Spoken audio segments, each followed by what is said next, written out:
animals who are trapped in research facilities, the chemicals that we use daily make the single biggest difference in how long they will live. We can protect innocent animals from many painful procedures by establishing stronger regulations. Without knowing it, you may be contributing to the reduction of their chances of living as a safe life when they age. After researching recent legal issues and corporate loopholes, and doing further deep research on laboratory experiments, I have found the best ways to get involved in order to maintain an ethical lifestyle. Today, I will explain what a problem unchecked testing is, solutions for how to strengthen animal safety laws, and help you see the benefits of non-animal alternatives, and persuade you to shop cruelty-free and improve their quality of life.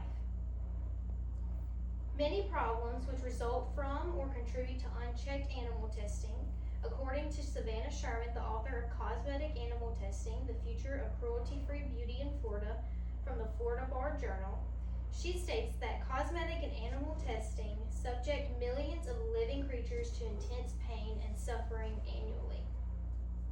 In the United States alone, nearly 800,000 animals were experimented on in a single year, with thousands suffering specifically in Florida labs. Testing procedures often include painful force feeding, chemical skin application, and eye testing without any form of pain relief or anesthesia. Savannah Sherman also states how current animal testing practices provide highly unreliable data for human medical and safety regulation. According to Sherman as well, roughly 92% of experimental drugs that are deemed safe in animal trials ultimately fail or found unsafe in human clinical trials. The Sherman article also states that many brands claim to be cruelty-free in domestic markets, but still pay for animal testing internationally in countries like China, which is one of the loopholes that you will hear about today. There are several workable solutions and regulatory changes needed to eliminate animal testing. Federal and state governments must enact comprehensive legislative bans on cosmetic testing and phase out laboratory research funding. Individual states like California, Virginia, Maryland have successfully passed bans, paving a legislative path for others to follow. In Emily Talkington's article, The Risk of Lab Experiments on Animals Extends to People Too, from the cowmatters.org, she states that federal agencies like the NIH and FDA need to implement strict regulatory timelines to transition entirely away from animal use. Scientific communities must heavily adopt modern, human-relevant research alternatives. According to George Wright and Steve Hoagland's article, Counterpoint, Animal Testing is Cruel and Immoral Regardless of Benefits Associated with It, from the journal Points of View, states that researchers can use advanced computer modeling software to replicate experimental conditions with a high degree of accuracy and zero harm to living beings. Sasha Camilli, who is a senior PR coordinator at PETA UK, talks about these solutions as well in her article, Are Your Cosmetics Still Tested on Animals?, from the magazine Vegan Food and Living. She talks about approved tests like Epiderm that use three-dimensional human skin cultures to replace lethal skin irritation testing on live rabbits. From my research, I've come to a realization that we should also have funding structures established to distribute resources exclusively to non-animal innovation teams.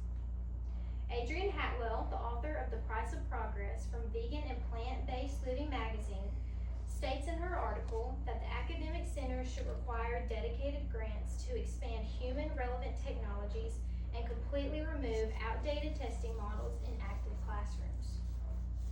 Providing immediate funding and wide dissemination pathways remains essential to accelerating global validation of the alternative of testing on animals. If society adopts these guidelines, the ethical and scientific landscape will improve tremendously. Transitioning away from animal trials would dramatically increase human medical safety. Emily Talkington's article also shows us that human-based research models eliminate specific biological barriers, leading to more accurate drug translations.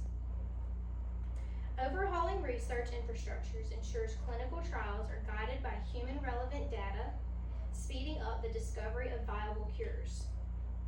Ending animal transport and confinement eliminates serious problems, public safety hazards near our local communities. The Talkington article also brings up the incident in Heidelberg, Mississippi, where a transport accident caused 8 lab monkeys to escape the surrounding area. Out of the escaped monkeys, authorities killed 5, the public shot 2, and only 1 single monkey was recovered alive. She states from this experience that reducing public exposure to laboratory animals significantly lowers the risk of spreading deadly zoonotic diseases like herpes and tuberculosis.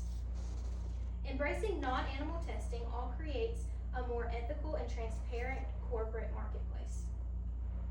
Adrienne Hatwell also shows in her article that broad systemic shifts force corporations to favor moral responsibility over cheap, outdated testing methods for profit. Emily Talkington believes that eradicating secretive testing behind locked laboratory doors establishes true corporate accountability for consumers.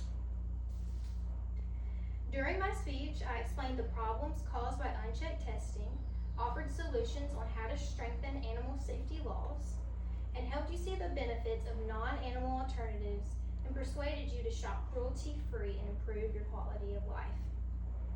Now that you have heard how to advocate for stronger regulations, I hope each of you will take a step to modify your daily purchases. Seek out for more verified cruelty-free options and avoid supporting brands that still rely on raw material tests, corporate loopholes, and foreign animal